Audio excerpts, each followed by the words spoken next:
Dhriti, how are you doing today?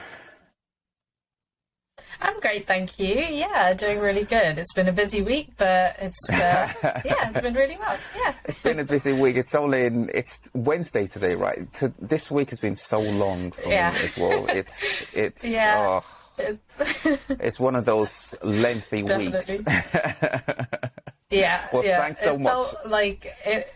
It Yeah. felt like what? What were you going to say? Oh It no, felt no, no! like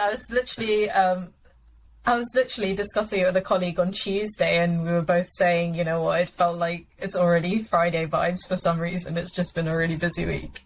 yeah, 2 more days. 2 more Well, days. thanks so much for doing this. It's your first time on, so as I like to do with all SEOs, I like to ask SEOs how they got into SEO. So with that said, how did you become an SEO?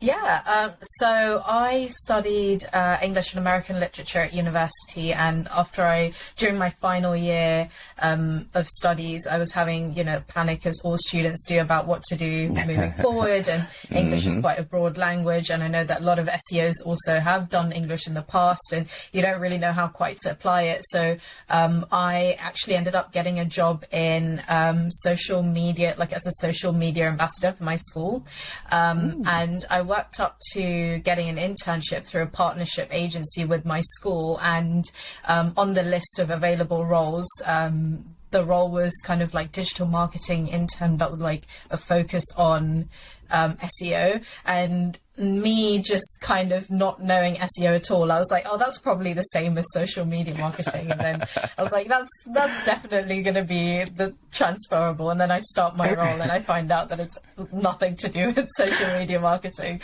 But yeah, no, I ended up kind of staying on at that agency for a couple of years, and yeah, that's kind of how I started my role in SEO. It's quite like a smooth transition from university, but it was something that I definitely landed in as a complete surprise, and I'm sure many people also have the same experience of just not really hearing about SEO, and then somehow you land in SEO and then you're kind of stuck in it and no way out. But yeah, that's how I started out. Yeah, It's a beautiful industry to be stuck in.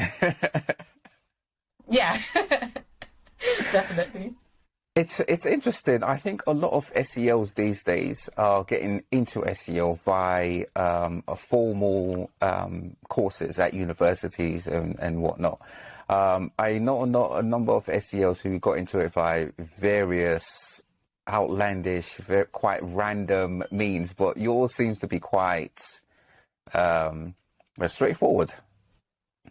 It's awesome. Yeah, it's it nice to does, see isn't that. it? I think that definitely. I mean, when I've spoken to old students at my university and stuff, I think it's nice for them to have an example of starting out in an industry and kind of carrying on in that way, and kind of moving up, as it were. And it's rare in SEO. I think, having spoken to everyone else, it's normally just like a really random, like you've said, just a really random way. So yeah, it's definitely been a journey. But then something that I've spoken about before is just, it's funny because working in SEO, you accumulate so much knowledge and you spend so many years like learning all of these new things, and that's why you just don't leave SEO, because you're like, I've done all this work, like I've memorized all of these different facets, and like I know how to do all of these processes, and I'm getting better. You don't want to leave and do something else and start from the beginning. I think it's something that's really great to continue seeing yourself improve as well. Yeah, it's one of those industries where it's got so many tentacles that you can delve into other areas, but still be within SEO. So you can be technical, you can be a content person, content-led person, you can be analytical, but still within SEO. And I think that's one of the things that attracts a lot of people to SEO. It's got so many, it's quite vast and dynamic as an industry. Yeah. Would you say Definitely, you have a favorite area of SEO? Is it technical on page, content, analytical, or off page? Your link builder? Yeah, I have actually I think in my entire experience have generally done a little bit of everything.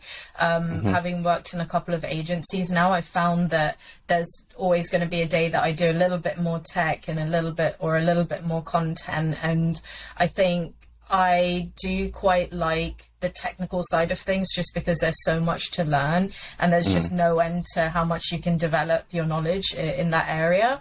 But with content, I think my current role, I tend to feel like I'm doing a lot more content and there's so many processes and things that I haven't learned before. And I think I'm still learning in that area as well. So I think it's pretty cool. But I like both sides of content and technical just because working on each different client, you'll somehow come across a new challenge or something new to learn and take away from it. And I think when that happens, that's always quite like a happy coincidence because you're just like, oh, actually, I didn't know this and I was quite curious about learning this process. And now we've got working with a client that I can apply it. And that's how it kind of keeps the role challenging as well. Yeah. And I think that's what keeps a lot of SEOs stimulated. There's a lot of discovery in SEO. It's almost like a journey that never ends. You just continue to learn and discover new things in sometimes different areas, whether it's different areas of SEO or, in fact, different industries. Yeah, definitely. You've done... You've worked agency side. You've worked for different agencies you mentioned. Have you worked client side as well? No, I've started aboard the agency train and I've continued on that crazy train. But no, not client side at all. What do you love about agency side? I can really confidently say that everyone that I've worked with in all of the agencies that I've worked for has just been really on top of their stuff. And everywhere that I've worked, you're in an environment that's fast paced. And I think in some ways that can be challenging, positive and negatively. But I think something that's really great about working agency side is you're always surrounded by people who are just pushing each other to be the best that they can be, and there's always someone with specialism in different areas, and sharing that knowledge, you feel like you're constantly kind of kept on your toes. So I really like that part of agency life, is just constant challenging, constant learning, and you're always on top of what's next for SEO as well. Yeah, and I think a lot of clients, they view SEOs agencies very much as SEOs who lead not just them, but also the industry as well. And yeah, absolutely, SEOs agency side, they very much have to be on top of their game, because a lot of the times there's always more work that can be completed. Exactly, yeah. Now, a lot of clients, they look at SEO as an area that they can get great strategy from SEOs who are agency side, and great recommendations from agency side SEOs. But when it comes to the implementation, they struggle. Why do you think clients struggle implementing recommendations, whether it's on page, off page, or technical? I think there's no straight answer to that, because it really depends on the scale of the client that you're working on, but very often it's resource. And I think that's kind of a recurring theme that I've sensed, is just people want to implement, or I think over the past couple of years, SEO's really it's really grown, and people respect our industry a lot, especially over COVID, coming out of COVID, and you know, the digital marketing sphere has really gone crazy, and people have started to realize more and more that SEOs are, what we're saying, kind of, we need to be listened to more. And I think in that sense, working with people and working with clients, they understand that what we're saying is is true and they want to, implement the things that we're suggesting. But I think with technical things, when you need to get developers involved, whether you have in-house developers or external developers, it's really hard to get our kind of recommendations on the front line. And I think when it comes to content, when we say, please go away and write all of this content, in the end, someone's going to have to do it. And that also takes time to do. And you need to have someone who can write in the same tone. As your website, you need to have someone who can write good quality content, but also you need to have someone who can optimize that content. I think there's so many things that we suggest, but it's not there are definitely often cases where we can just say, please do this, and it will take minimal time to do. But very often there's also multiple steps after we tell them, give them our suggestions. And that's where sometimes it can be difficult to get those actioned. Right. So let's say I'm a copywriter. I've worked on several pages, and now an SEO person tells me to change what I've done. What is in it for me to go ahead and make changes to what I perceive as my work? I think it's always a case of having that conversation beforehand where possible, and getting, when you're assigning content to be written, you're creating those briefs, they have to be as clear as possible. But also you need to be having that relationship with your content writing team to actually help them understand why we're suggesting these kind of optimizations, why we're suggesting using these keywords. If it's kind of after the fact and you're coming back and you're reviewing content and you feel like it's not perhaps optimized the way that you'd like it to be, I think it's a matter of just highlighting. It's very often the reason why people don't write the content that we would want from an SEO perspective is just because there's a lack of understanding. And we can throw keywords and we can say all of these terms to people, but in the end, we need to break that down and help people understand why it is we're making these recommendations.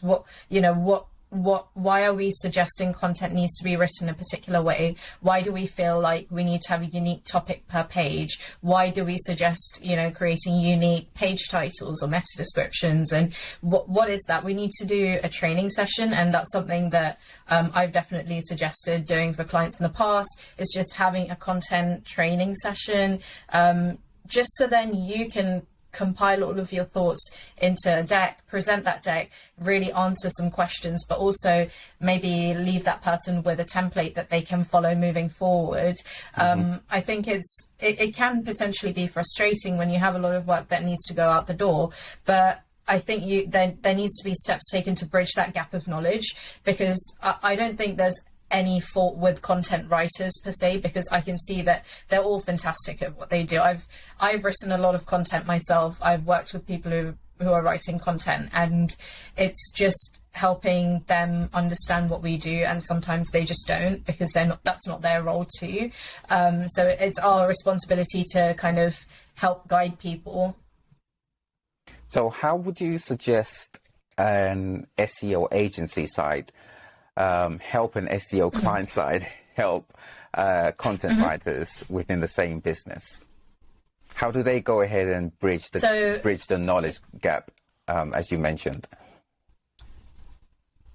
Yeah, so I think if you're working with in-house content writers, is that what you mean? So we're briefing in content and it's going, so I think,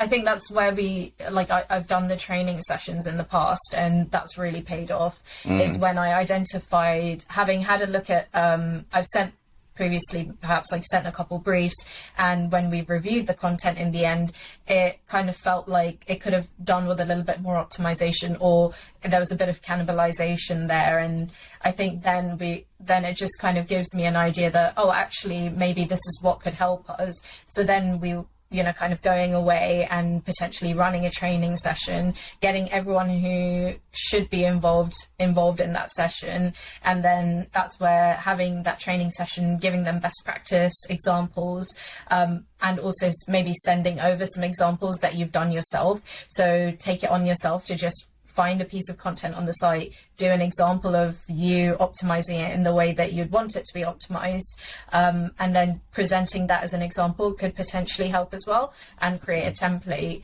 And then once you've guided the first couple of content pieces and you're satisfied with those, use that as your kind of business case. So once these have been implemented and what you can continue, you can track that performance. So wherever you're tracking your keywords, you can then have a look, okay, we've suggested optimizing your content in this way. This is where your rankings were in September, and now this is where it is in March. And hopefully with good content, it should be doing better in search. But if it's doing well in search, or if it's risen up in rankings, then you can use that as a business case to show people that this is why we've suggested you write content this way, you use your keywords in this way. I think having a couple of those quick wins would really help. So this is where as SEOs, you go away and identify those low-hanging fruit, just to see, are these the pages that we could work on that could provide us with better results, and then use that as an example to kind of springboard off.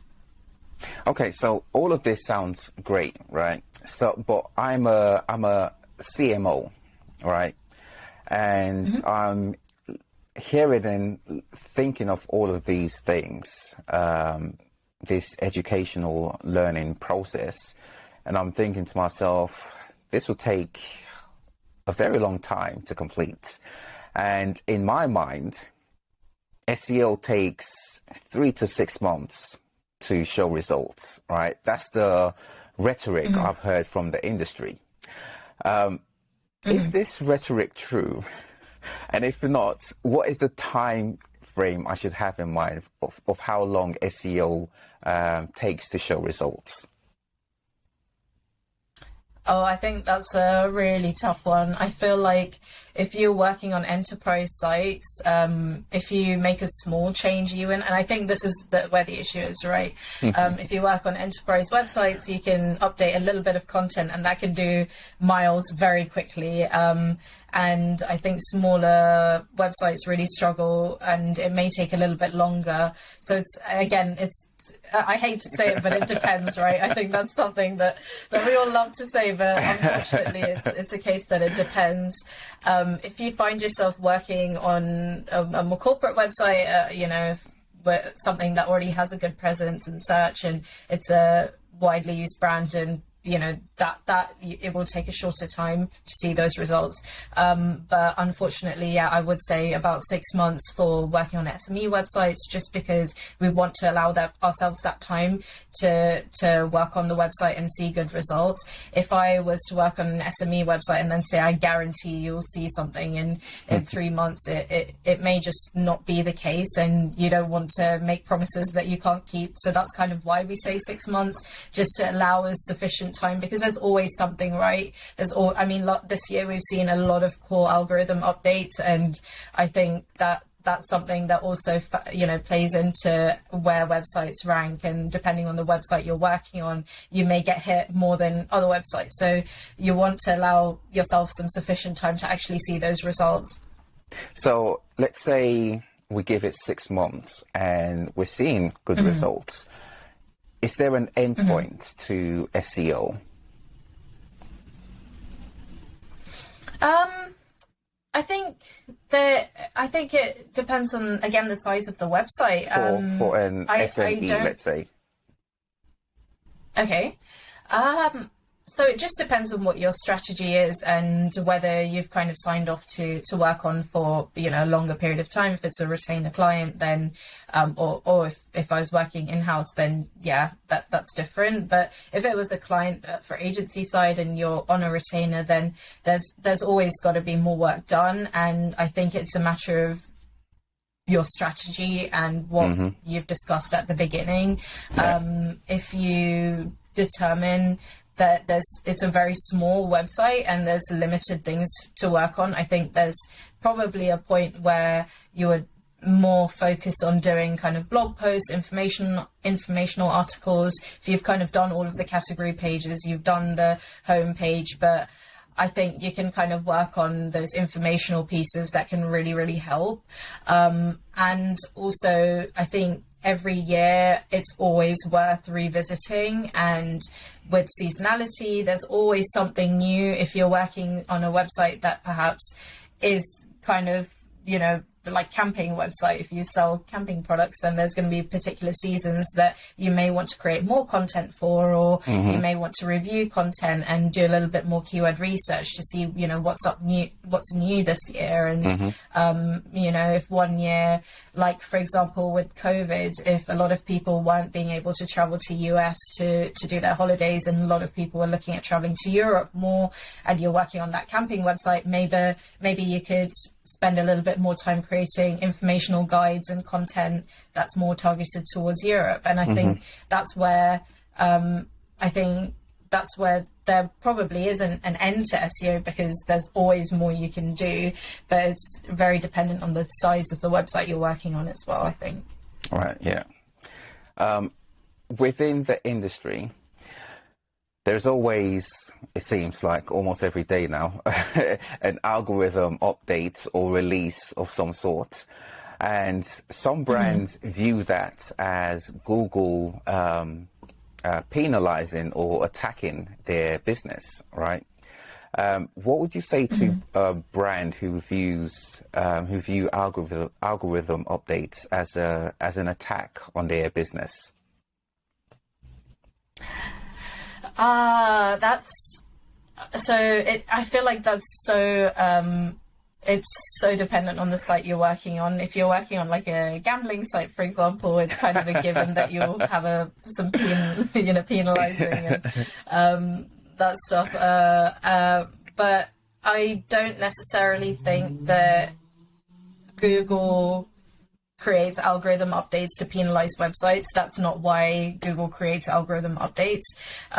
Google have been very clear on their purpose, and their goal is to always improve their algorithms to serve content that's better useful to users. And if your website is perhaps not performing very well in following an algorithm update, it's worthwhile just monitoring that and seeing, is it just a temporary tremor, or if it's something more significant, then again revisiting the Google blogs, just to make sure that you can see the guidelines, you can see what they're updating, and why they're doing it. And like for example with the product reviews update, you can kind of, Google have really clearly put it on their site about what, which websites may be impacted and how you can prevent your website from being impacted. They explain it. And I think it's always important, if you feel like your website has kind of dropped in performance, review that, monitor it firstly, and then review Google's guidelines. And you can always reach out to Google, you can always ask them questions as well, and then I think they're quite commonly, they do respond back. And it's I don't think it's always a case of Google's out to hate you. I think it's more that they're improving their algorithm so they can serve people better. So it's, if you're getting impacted, it's because you could perhaps optimize your content on your website, or your website to serve users better. I think that's the way to take it, really. Yeah, Google have gotten even better at communicating to SEOs and in fact, the industry at large.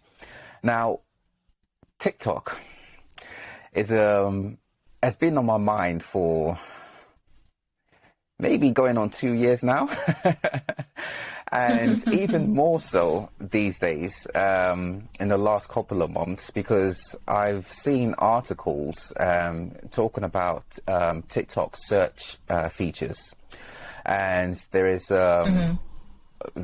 this thinking that TikTok is going after Google's dominance in the search space, because they now have a feature where you can search for things. And people are wondering, is this going to be a threat to Google? What's your take on TikTok search? I think Google is far too big for it to be a complete threat. I think there's a lot of people in the world who use Google, and a lot of people use TikTok still, but not quite as much as people who use Google. Google has a database that's been, going on for many years now. But with that being said, short form content is something that's been growing in popularity for many, many years now, from Vine years and all of these things, that we've realized that actually we have really we're starting to get lower attention spans, and, this is where the short form content kind of feeds into it. And then you've got Reels, and you've got whatever Facebook do, and Shorts on YouTube, and all of this stuff. And I think the thing is, Google do a lot of, they continually update their algorithm to provide more helpful content, and content that's actually legitimate. And it's very hard to police content on TikTok, and make sure that you're not spreading false information. And TikTok have taken steps to prevent that from happening, but it's very hard for them to do it. There's been a lot of cases of false, misinformation. There's been a lot of cases, not saying that you can't get misinformation online as well. You can, especially, with WebMD, or all of these kind of mysterious symptoms that you Google up when you're sick. But I'm not saying that there isn't misinformation on Google, but I think with TikTok, it's going to take them a far longer time to really identify whether someone's content is giving you the correct information. So in that sense, when you're searching for things on TikTok, you're never quite guaranteed something that's backed up by the trustworthiness of a website or that kind of thing, which makes it a little bit more difficult for it to be a source of legitimate information. It's something that you see on Instagram. You'll see something on Instagram, you'll see something on TikTok. I always take that with a pinch of salt, because you never are quite sure whether it's right or not. I mean, you've got a lot of fake things as well. You've got 5-minute crafts and all of the stuff that it's out there, and you watch it and you consume it, but I don't know if it's ever going to be it would ever take over in the way that Google has established itself, just because of the trustworthiness of information, and making sure you're giving information to large groups of people in a way that can be deemed as trust. I can't describe it. I'm trying to think of a better way to describe it, but just make the information is trustworthy, really. Yeah. Now, when it comes to content, a lot of brands, they have different ideas of what content is. Some view content as text on a page, i.e. copy. Others view content as an image. Others see it as a video. There isn't a specific defined, there isn't a definition of what content is. But and because of that, a lot of brands are unsure of what content is. So, for example, an e-commerce site, they might view content to be on, let's say, on an PLP.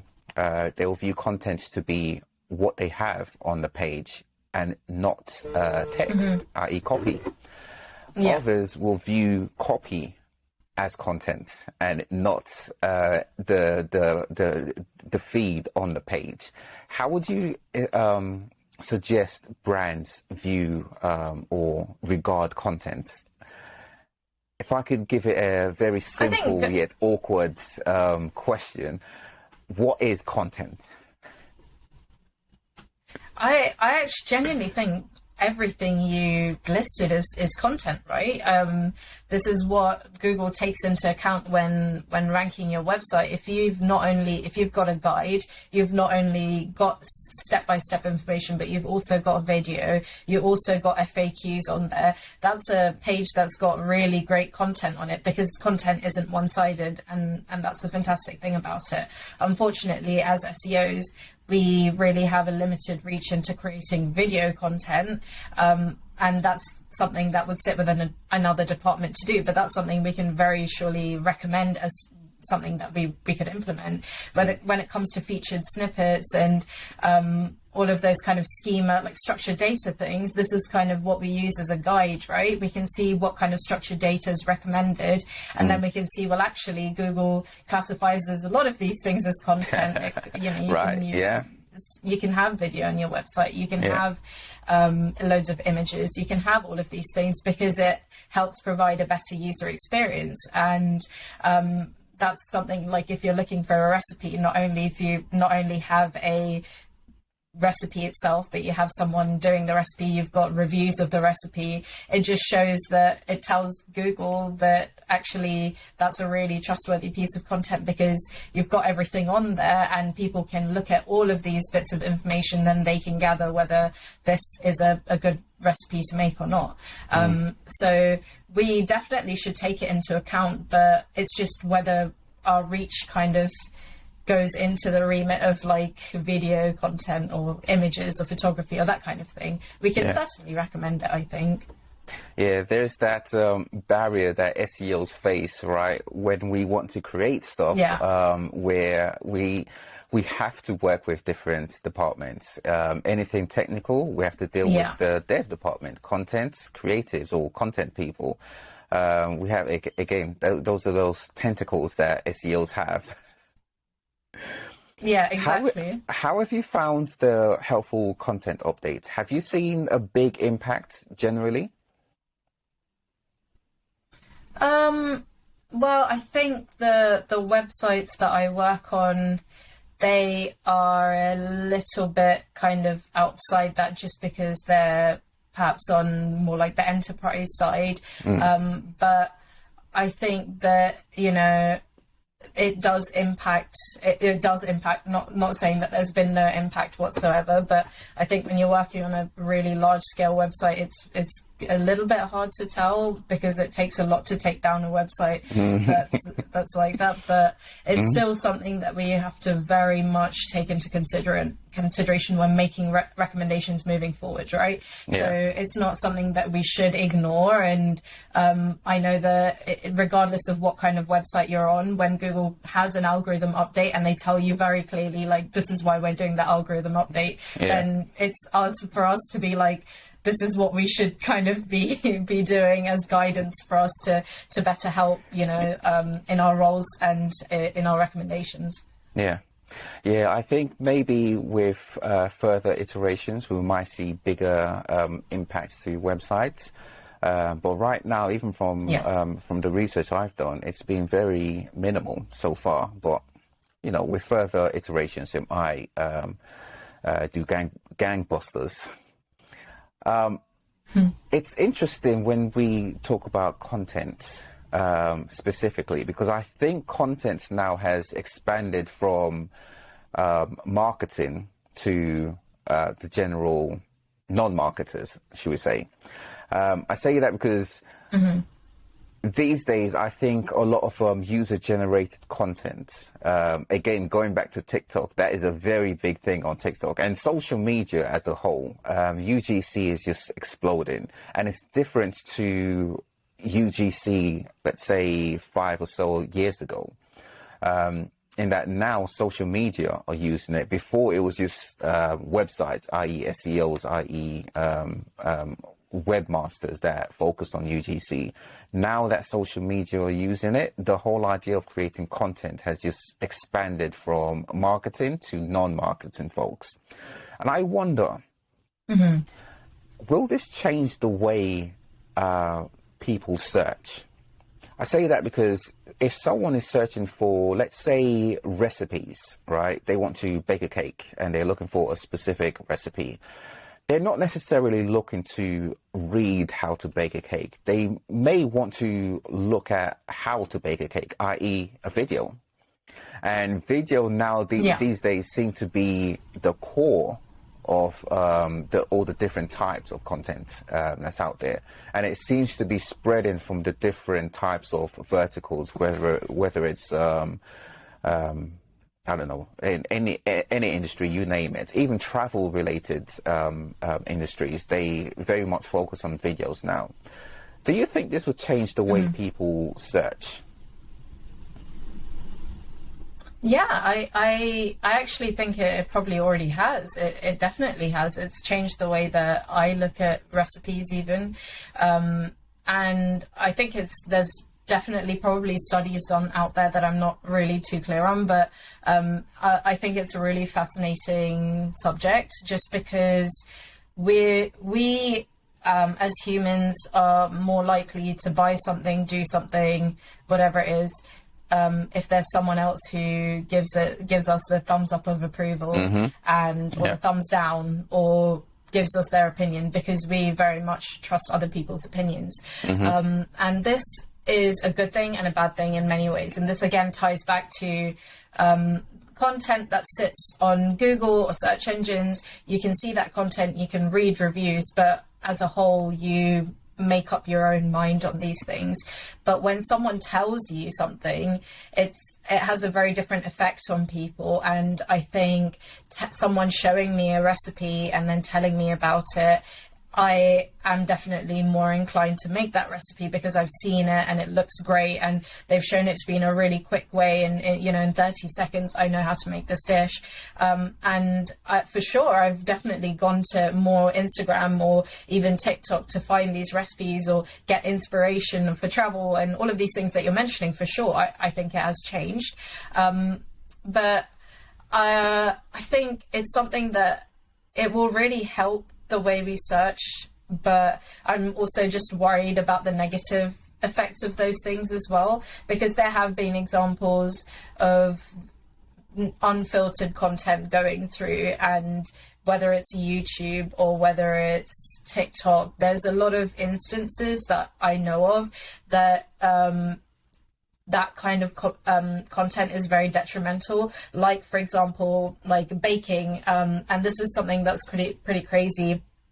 Someone that I was listening to again as a review, just telling me that there's like a baking recipe like a baking TikTok, but something that's now become a trend is reading like true crime stories. And someone had an example of their daughter, like a little child watching. You could just the daughter had the headphones and a little girl, and she was watching like a baking TikTok, and it looked like muffins and it was really cute.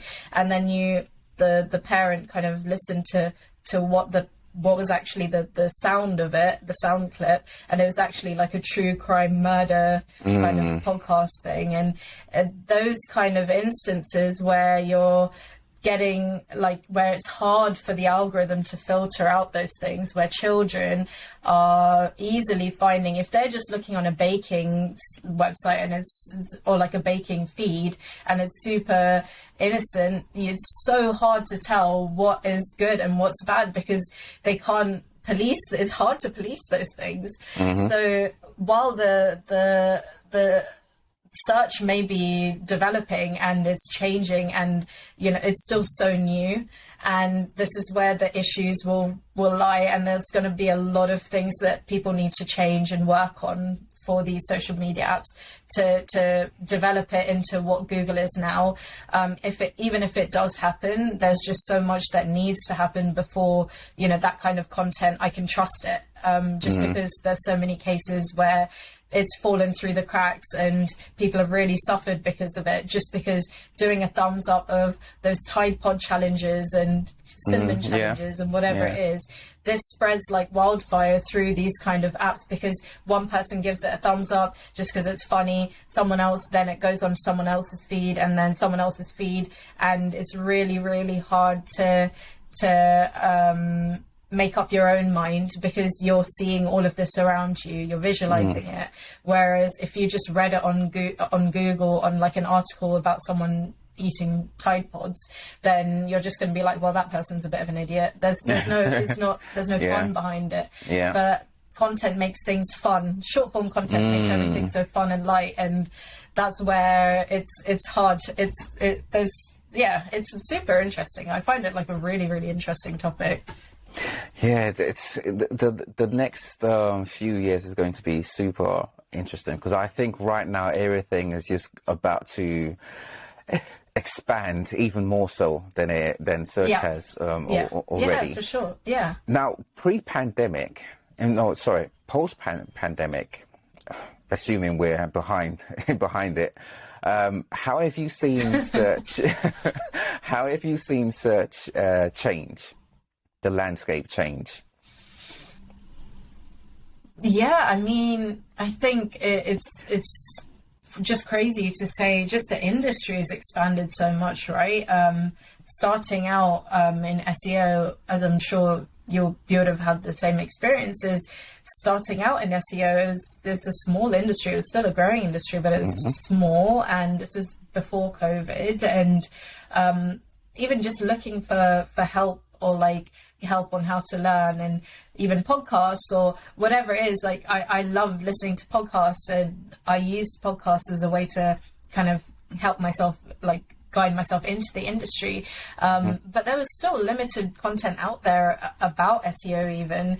But now if you go out there, you know, just a short couple years later, it's crazy, you know, so many people are a part of the industry now. And I think with search developing and becoming what it is, and more people realizing that they need to have an online presence, and in person is not the same anymore. I think that's where COVID kind of changed the face of consumerism for forever. Maybe, I don't know, maybe things might change back, but the convenience of buying things online has really struck us, and I don't think that's going to go away anytime soon. But that's what we felt was, well, what I felt was when I was working on clients before COVID, and then after COVID, suddenly you're just like seeing a crazy growth in the industry, because people have realized, and a lot of websites you would think have had SEO done on them, a lot of really big websites, they were like, well, we didn't need it before, but now suddenly they've come to you with like a legacy website that's, you know, however old, and, you know, a really strong website by all means, but just no SEO done on it whatsoever. And they've also realized that actually we need to start investing in that too. So yeah, I'm sure you've probably had the same experience as well. Absolutely. It's amazing how much those big enterprise level websites have so much wrong with their SEO, and they've kind of just treated SEO as a back burner thing, something they didn't necessarily need to invest in, and they relied on other channels, almost as though other channels were the channels driving SEO, where a lot of the times it's quite the opposite. And it's a shame, because those big websites, enterprise level websites, and sometimes even SMEs, they don't see the value of SEO until something happens to their websites, whether it's an algorithm update. Yep. And then they really need it. What would you say to a client who regards SEO as something they don't need, even though they do? I think it depends on whether they're your client already or not. But it's the thing is, if you're paying for a service, you're paying for a service because you're paying for a reason, right? You've brought us on for a reason, and we can only do so much. We can tell you everything, we can show you everything, but whether you believe in it, it's up to you. And I don't know, maybe that's the wrong answer or the wrong attitude to have, but I know that there are so many SEOs that we've all done this, is just like really try and drive in how important our recommendations are. But it's ultimately up to the person, the client, whether they see you as a priority or not. We can go right up until there and tell them everything and show them beautiful decks and create all of these recommendations, and you know, it's up to them, it's up to their resource. And I think, you know, working on enterprise websites, I've noticed that sometimes, you know, they're fully aware of SEO. I think that, you know, it's something that they've probably been meaning to get on board, but when you're working with so many different product groups and you've got like 20, 30 different teams on some of these websites, it's super hard to coordinate because you really need to work together cohesively to get these implementations done. When you're working on multi-country, websites, they've got lots of subfolders for a lot of different countries, and you've got a different team handling different countries and all of this. It's super hard for whoever it is from their end to coordinate us as well. Yeah. So sometimes with those legacy websites, it's they know they need it, but then it's like that fear of getting someone in, because it means that like, oh, suddenly they're just going to have to do all of this work and we're just going to come in and make everyone give all of these recommendations and they have to take you seriously and all of this. So I think so I don't blame enterprise websites for not bringing SEOs in, because if you've got a legacy website that you've had for a long time, the last thing you want to do is bring on a team of people who just show you everything wrong with your website and just completely burn your work down to the ground and just tell you you're doing this wrong, this wrong, this wrong. Yeah. So would you say when it comes to implementation for enterprise level websites, especially when they have a legacy CMS, there is almost like two school of thoughts. One is that you rebuild right from scratch, so you tear everything down and build a top. And then there's another school of thought saying, let's iterate. Let's do things, no matter how small the iteration. Let's just go ahead and make small, manageable changes. Which is best for a client? And as I was asking that, I just realized that called for a depends answer. Yeah. If you've got a legacy site. In your experience, which would you say is better? Site, I don't think it's always good to just rebuild. I mean, that's something ideally you'd want, just to have SEO in there from the beginning, and, rebuilding and starting afresh is a beautiful idea, but with, the scale of it, sometimes it's so hard to do that. And it's just not possible, with the, with budgets and, and just logistically, when you're working with a team of, how many ever, like 100 people, it's just, it can't be done. And that's understandable. I think it's, as a lot of SEOs working agency side may feel the same way, is that we just have to prioritize. We have to just make a list. So when we're doing our auditing, we'll audit the site and we'll come up with everything that needs, that we can see needs updating. And then you sit there, you go through that list and you're like, right, this isn't going to happen just because they have this limitation. This isn't going to happen, but what they can do is X, Y, Z. And that's where you work with the client, because that's where you build your business case, right? It's again, those I hate to say, but low-hanging fruit. It's where you identify those opportunities where you can get those implemented quickly and easily, and those are the ones that you can then use to help influence those bigger decisions. But it's always useful to have that big list to start off with.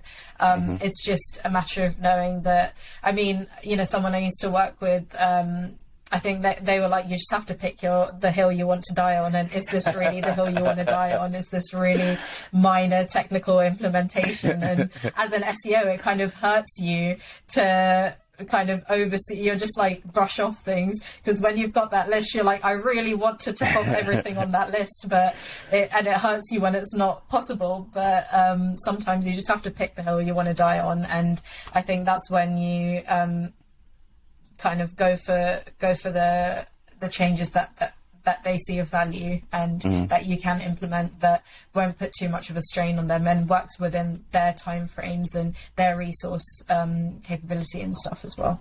Yeah. In your experience, how long on average does it take a client to implement recommendations? Let's say technical recommendations. Technical. I think sometimes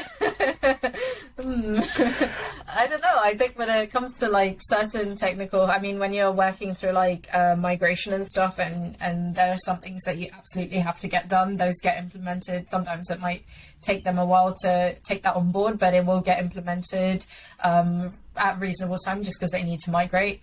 But, you know, when you've got things like 404s or those kind of things that you can kind of fix and you can work on, and that's not too much of a strain, those can be done in I feel like a couple of weeks at the least. It's not like, it just depends. If you're working with a team who have people who can action, then, you know, they can go away and they can do it reasonably quickly. But if it's just someone who's really struggling with resource, then it can take a couple of weeks, I feel. And it's always worth checking in and seeing, you know, if it hasn't been implemented and you've sent that recommendation off a while ago, then just checking, is that okay? Are you able to do those things? Because I think working from like a corporate side for corporate agencies, you don't actually have hands-on with the CMS, and that's the thing, is it's very different. When I worked for SME, we always worked with the client CMS, but we'd normally just get like permission to make those changes, and then you'd go away and make some of those changes. Obviously anything that needed developer support to do, then we would leave that with the developer, and that really ranges depending on who you're working with. But yeah, as in, you know, working with SMEs, I would just go on CMS, I would implement, you know, all of these smaller technical fixes, and you can do that yourself. But with corporate or like from a corporate side of things, you can recommend things and you can kind of consult on this, but you can't make those changes yourself. And I feel like there have been moments where it's a little bit frustrating, because you're like, I could just go really quickly and just put that content on your website, and it just takes like minutes for me to do it, but I can't. And that, you know, it can be a bit like slow waiting for people to do things. But it's as long as you tell people the priority, and if you really tell them that actually this is super important to get done, urgent, like top priority, is it okay if you can get it done sooner rather than later? And it's just having that conversation with your client, then hopefully it would be done a little bit quicker. But yeah. I have a vision that developers and SEOs in the coming years will be best friends. I think we're just misunderstanding each other, because I think we think in a similar way to developers, but it's different to the way SEOs and copywriters think. SEOs and copywriters or content creators, you know, you can tell them something and they see the vision from what you're saying to them. Developers, they need data. You know, they're not just going to take your word for it. They need data. They need to see they like their spreadsheet minded, I find. And that's a part of SEO, right? Being very data driven. So I think the way we just need to show them the value of what we're doing and how they can integrate, how they can support SEO to realize SEO growth. And once they see that vision, in my experience, they become a lot more friendly. I think so. I mean, Google are doing a lot of good stuff, a lot of good work with that. I mean, you've got Martin Splitt, who talks a lot about, you know, how to improve relationships between devs and SEOs. He's got like a lot of content on that. He does a lot of talks on it, and that's really useful because I don't have that necessarily, like that background in JavaScript or whatever. I'm not a developer, but actually listening to him talk actually is really useful, because we also get that understanding of what devs do and what they prioritize. And it's also, it's not just that they need to understand what we do, we need to understand what they do as well. There needs to be I mean, that would be in an ideal world. It's to have that open conversation and training between the teams, not just for me, you know, for you to understand everything about my line of work. I also need to know how you prioritize things. How do you work with things? What are your limitations? Why can you not implement something? Because very often, if a dev can't implement it, normally it's just like, oh no, it can't be done. Can't be done right now. And that's kind of all we hear about it. And I know that there's a lot of work that needs to be done. And honestly, developers, like, they get so many tickets through, and there is a big queue of work. There's a big lineup. So I don't doubt that they're extremely busy as well, but us understanding what the holdup is, why they can't do this, it would be super useful, just as how useful it would be for them to understand why are we recommending these things. I think that's kind of what I've gotten off of my kind of chats with developers, just to see, do you guys prioritize SEO? And often they know about SEO, they know that there is help, like it is useful, they just don't know why, and we don't know why they can't do our things. Just bridging that gap. And I think Martin Split from Google's side of things really does a lot to help guide those communications. Yeah, absolutely.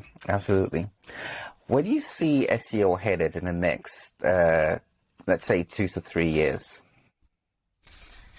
Oh, well, I mean, there's always those kind of whispers about AI taking over and all of this stuff, right? But I don't know. I think I don't know, and that's what makes it a good industry to be in. And that's kind of a short answer. And I like the fact that I can go to work or that, I went to Brighton SEO this year, and there was still so much of information that people were giving me in some of these talks. And I was like, wow, I really didn't know that this is what we're looking into now. I mean, something that I was unfamiliar with, and I'm starting to study myself a little bit more now, is like Google's like natural language processing, and using that to guide our content writing, and something that I haven't properly delved into more. And this is, again, shows us that yes, the landscape of SEO may be very different in the next coming years,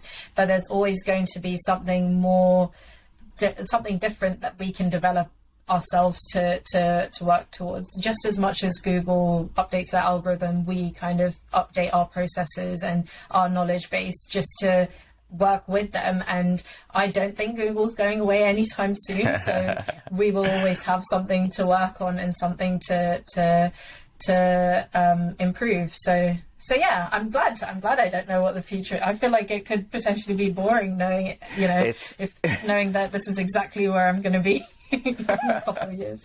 It's a universe, and the universe just continues to expand. I don't think a year has gone by where SEO hasn't expanded. It's a beautiful industry to be in. Yeah. For an aspiring SEO, how would you suggest they get into SEO and become an SEO professional? I think SEO is just, I'm sure you have the same opinion. It's such an approachable industry, and that's what makes it so great, right? I know people who've gotten SEO just from attending a couple of workshops, and then they just reach out to the person who spoke at the talk, and they were like, I mean, my first agency was really great at that. They had a lot of talks or mini conferences for students, and students would attend, and they would just reach out to whoever it was who's speaking or holding the event, and they would be considered for a job. It's such an approachable industry, and you don't need to have a very specific foundational knowledge to be a part of it. You need to obviously know your language. You need to really be willing to learn and adapt, and you need to be willing to work with a team, unless you're working, very limited client side. But wherever it is, you still need to know how to, correspond with people, to communicate, to work with. But if you wanted to start out in SEO, I think getting yourself involved, just coming to an industry event or going to Free Talk in London, coming and speaking, speaking to someone, just saying, hey, really like what you're doing.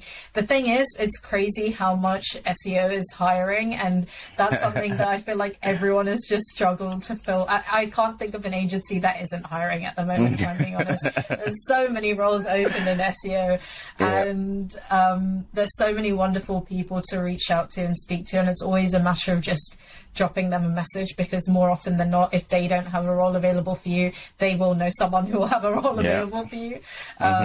It's just, you just need to be willing to learn. I think the first couple of months in SEO is just super overwhelming. But once you get past those hurdles, if you're a right fit for the industry, you can do really well.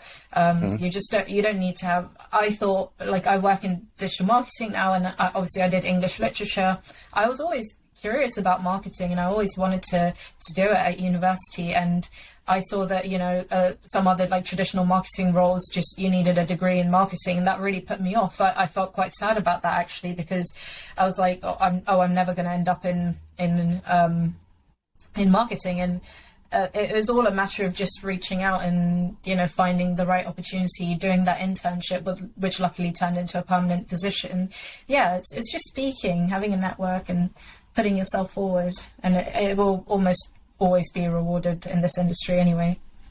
Yeah, I completely agree. Networking is key, and as you said, we're very approachable. We won't hold you against not knowing the 4 Ps of marketing or whatever have you. we're not like traditional marketers. No, not at all. Not at all. No. Brilliant. Dhriti, where can people find you online? I am actually pretty much on LinkedIn. I started a Twitter, but I just haven't kept up with it yet, because I'm like, oh God, that's yet another form of social media that I'll be sucked into. Yeah. But I am on Twitter. I just have I might not even have any followers. I'm on LinkedIn more, though. I'm always on LinkedIn. So yeah, LinkedIn. Definitely LinkedIn is good. Dhriti Shashikanth. Yeah. Yeah, I'll have the link in the description so people can get in contact with you. Well, thanks so much for your time. I hope the next 2 days go swiftly, and you have the weekend comes by quickly, and you enjoy your weekend. Lovely to chat to you, and yeah, thank you for having me. Oh, thank you for coming on. Thank you, Dhriti. Speak with you later. Thank you. Cheers. Bye now. Thanks a lot. Bye bye.